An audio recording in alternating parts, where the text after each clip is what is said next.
दरम्यान मारहाण प्रकरणी गृहराज्यमंत्री पंकज भोयर, भाजप आमदार परिणय फुके यांनी आणि अमोल मिटकर यांनी काय प्रतिक्रिया दिल्यात पाहूया।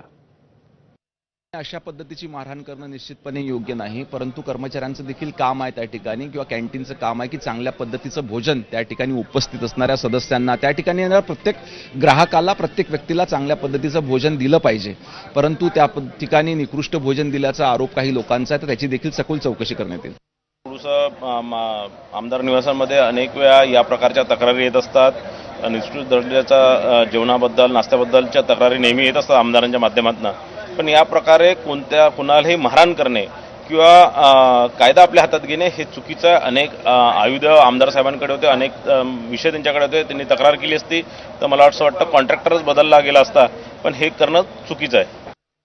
संजय गायकवाडांनी जे मारहाण केली त्याचं आम्ही समर्थन करत नाही, पण संजय गायकवाड साहेबांनी ज्या कारणासाठी मारहाण केली त्याचं मात्र समर्थन आहे, त्याचं समर्थनच आहे त्या गोष्टीचं। आणि दुसरी गोष्ट महत्त्वाची, मराठी माणसाचा मुद्दा ऐरणीवर आहे, मराठी भाषेचा मुद्दा ऐरणीवर आहे। तर माझी सरकारला विनंती आहे की आकाशवाणीच्या दोन्ही ठिकाणच्या आमदार निवासाच्या भोजन व्यवस्थेचं कंत्राट जे महाराष्ट्राच्या बाहेरच्या लोकांना दिले गेले ते तात्काळ रद्द करा आणि ते कंत्राट महाराष्ट्राच्या कुठल्याही महिला बचत गटाला द्या, जेणेकरून आपला मराठी माणसाला 2 पैसे मिळतील।